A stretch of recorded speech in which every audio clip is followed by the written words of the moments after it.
Morning class 10th class है।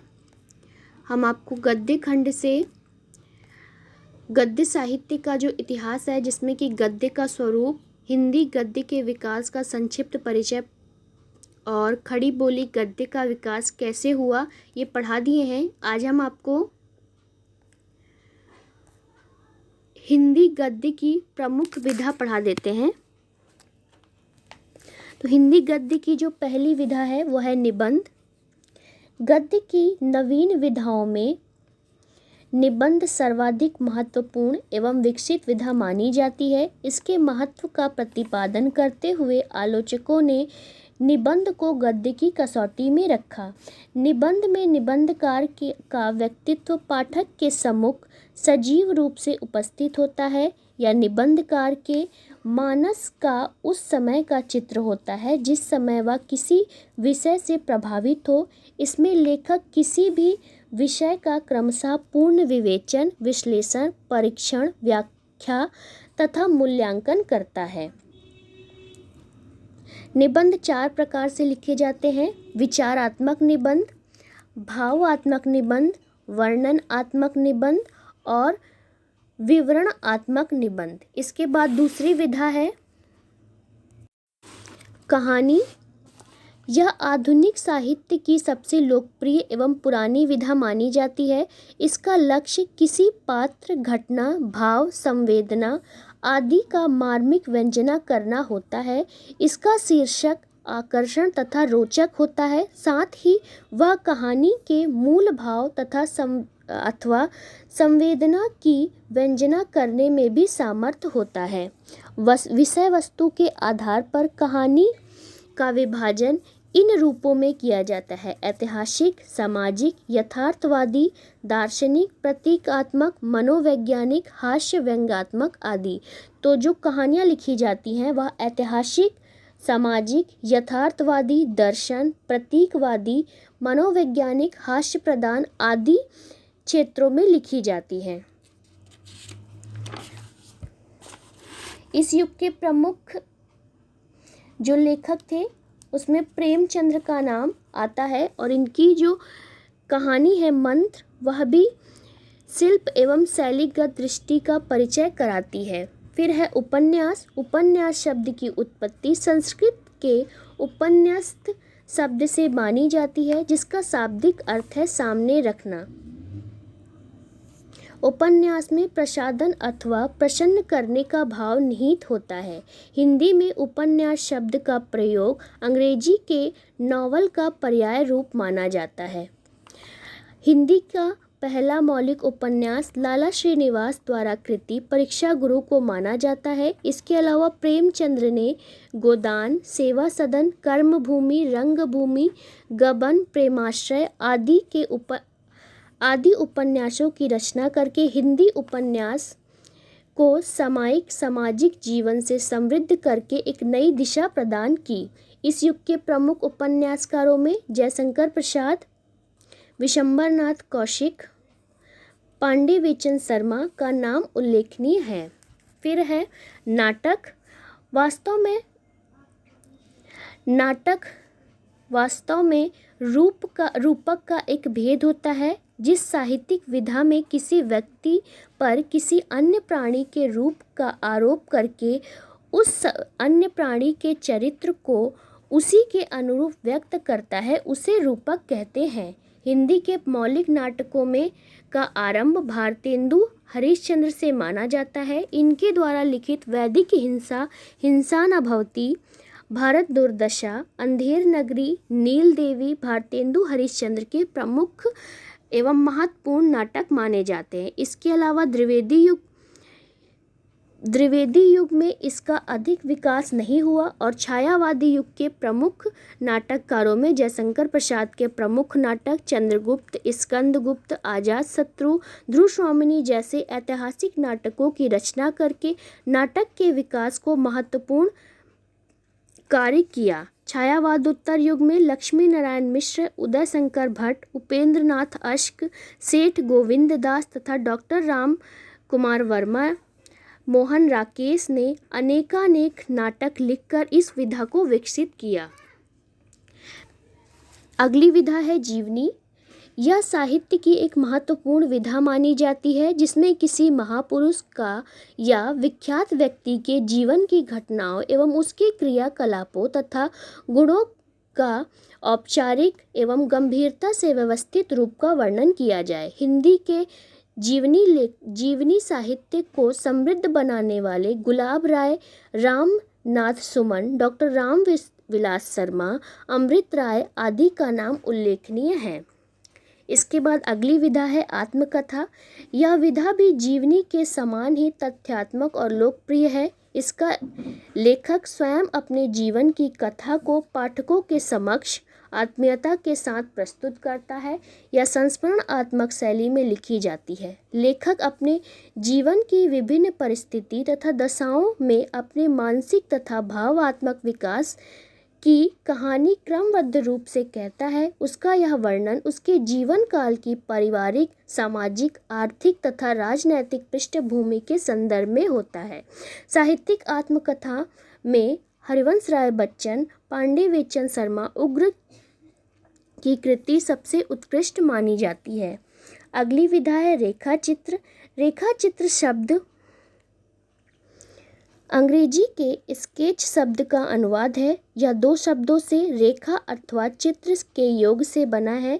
इसमें शब्दों की कलात्मकता रेखाओं के द्वारा किसी व्यक्ति, वस्तु अथवा घटनाओं के बाह्य तथा आंतरिक स्वरूप का शब्द चित्र इस प्रकार प्रस्तुत किया जाता है कि पाठक के हृदय में सजीव तथा यथार्थ चित्रण अंकित हो।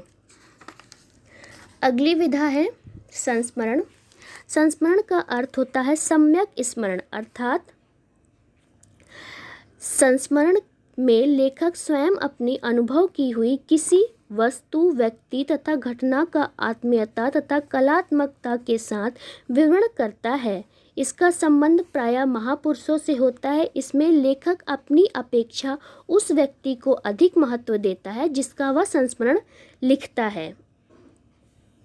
इसमें किसी विशिष्ट व्यक्ति का स्वरूप, आकार, प्रकार, रूप, रंग, स्वभाव, भाव भंगिमा, व्यवहार, जीवन के प्रति दृष्टिकोण, अन्य व्यक्तियों के साथ संबंध, बातचीत आदि सभी बातों का विश्वसनीय रूप से आत्मीयता के साथ वर्णन करता है। हिंदी के प्रमुख संस्मरण लेखकों में बनारसी दास चतुर्वेदी, श्री नारायण चतुर्वेदी, पदम सिंह शर्मा आदि का नाम उल्लेखनीय है। अगली विधा है यात्रा साहित्य। यह साहित्य की एक रोचक तथा मनोरंजन प्रधान विधा है। इसमें लेखक विशेष स्थलों की यात्रा का सरस तथा सुंदर वर्णन इस दृष्टि से करता है कि जो पाठक उस स्थलों की यात्रा करने में समर्थ न हो उसका मानसिक आनंद से भर उठे और घर बैठे ही वह उन स्थलों की प्राकृतिक दृश्यों, वहाँ के निवासियों के आचार विचार, खान पान, रहन सहन आदि से परिचित हो सके। यात्रा साहित्य की रचना की दृष्टि से राहुल सांस्कृतायन, आगेय, देवेंद्र सत्यार्थी तथा डॉक्टर नरेंद्र यशपाल आदि का नाम उल्लेखनीय है। अगली विधा है रिपोर्तर्ज। रिपोर्तर्ज मूलतः फ्रांसीसी शब्द है और अंग्रेजी के रिपोर्ट शब्द का पर्यायवाची तथा साहित्यिक नाम है। रिपोर्तर्ज में किसी घटना का इस प्रकार वर्णन किया जाता है कि पाठक उससे प्रभावित हुए बिना रह ही नहीं सकता। इसमें रिपोर्तर्ज की शैली विवरणात्मक तथा वर्णनात्मक होती है। इसमें सरलता, रोचकता, आत्मीयता तथा प्रभावपूर्ण का विशेष महत्व होता है। रिपोर्तर्ज लेखक इसमें अधिक सफल होते हैं, जिसमें कि प्रमुख हैं विष्णु प्रभाकर, प्रकाश चंद्र गुप्त, प्रभाकर मार्चवे आदि का नाम कुछ अच्छे रिपोर्तर्ज में मिले हैं। फिर है गद्य साहित्य। गद्य तथा काव्य के बीच की विधा है। इसमें गद्य के माध्यम से किसी भावपूर्ण विषय की काव्यात्मक अभिव्यक्ति होती है। यह सामान्य गद्य से अधिक सरस, सरल, अलंकृत, संवेदनात्मक होता है। गद्य काव्य के लेखकों में वियोग हरि, रामकृष्ण दास तथा रामवृक्ष बेनीपुरी का नाम उल्लेखनीय है। इसके बाद अगली विधा है आलोचना। आलोचना का शाब्दिक अर्थ होता है किसी वस्तु को भली प्रकार से देखना। भली प्रकार देखने से किसी वस्तु के गुण तथा दोष हमारे सम्मुख प्रस्तुत होते हैं। इसलिए किसी साहित्यिक रचना के गुण दोषों का विवेचन उसे भली प्रकार पढ़कर तथा समझकर की जाती है, तो उसे आलोचना कहते हैं। आलोचना के लिए समीक्षा शब्द का प्रयोग भी किया जाता है। आचार्य रामचंद्र शुक्ल, बाबू गुलाब राय, पंडित नंद दुलारे वाजपेयी, आचार्य हजारी प्रसाद द्विवेदी तथा डॉक्टर नागेंद्र प्रसाद ने हिंदी आलोचना के विकास में महत्वपूर्ण भूमिका निभाई। अगली विधा है डायरी। जब लेखक तिथि विशेष में घटित घटना चक्र को यथातथ्य रूप में अथवा अपनी संक्षिप्त प्रतिक्रिया या टिप्पणी के साथ लिख लेता है, तो यह लेखन डायरी विधा के रूप में स्वीकार की जाती है। डायरी मूलतः लेखक की निजी वस्तु है। इसमें उसे अपने निजी विचार, दृष्टि, उद्भावना और प्रतिक्रिया व्यक्त करने की छूट होती है। यह दूसरी बात है कि जिस लेखक का सारा जीवन ही सार्वजनिक है, उसे डायरी सार्वजनिक बातों को लेकर ही लिखी जाती है। डायरी लेखकों का आरंभ छायावादी युग से माना जाता है। इसका संबंध इस युग के जो लेखक थे डायरी लेखकों में, उसमें धीरेन्द्र वर्मा की मेरी कॉलेज डायरी उल्लेखनीय है। इसके अलावा इला चंद्र जोशी, रामधारी सिंह दिनकर, शमशेर बहादुर सिंह, मोहन राकेश आदि डायरियाँ लेखक के रूप में जाने जाते हैं। फिर है भेंट वार्ता, जिसे साक्षात्कार या फिर इंटरव्यू भी कहते हैं। जब किसी महान दार्शनिक, राजनीतिक या साहित्यकार से मिलकर साहित्य, दर्शन या राजनीति के विषय में कुछ महत्वपूर्ण प्रश्न किए जाते हैं और उनसे प्राप्त उत्तरों को व्यवस्थित ढंग से लिपिबद्ध कर लिया जाए, तो वह भेंट वार्ता की सृष्टि में होता है। भेंट वार्ता वास्तविकता भी होती है और काल्पनिकता भी। भेंट वार्ता के प्रमुख लेखकों में लक्ष्मी चंद्र जैन, महावीर का एक इंटरव्यू उल्लेखनीय है। भेंट वार्ता छायावादोत्तर युग में लिखी गई है। अभी हिंदी में इस विधा का विकास पूरी तरह से संभव नहीं हुआ है। इसके बाद अगली विधा है पत्र साहित्य।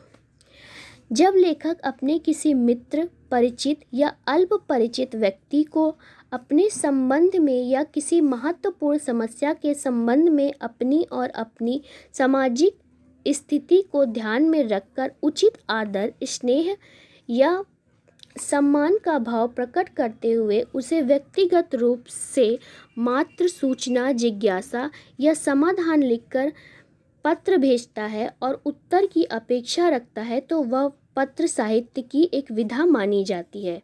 इस क्षेत्र में वैजनाथ सिंह विनोद द्वारा संकलित द्विवेदी पत्रावली, बनारसी दास चतुर्वेदी द्वारा संकलित पदम सिंह शर्मा के पत्र, वियोग हरि द्वारा संकलित बड़ों के प्रेरणादायक कुछ पत्र और हरिवंश राय बच्चन के द्वारा संकलित पद के 200 पत्र बच्चन के नाम उल्लेखनीय रूप से पत्र संकलन में है। तो बच्चों, आज हमने आपको गद्य की जो प्रमुख विधा होती है उसको पढ़ा दिया है। इसको आप संक्षेप में अच्छे से पढ़ लीजिएगा। आज के लिए बस इतना ही।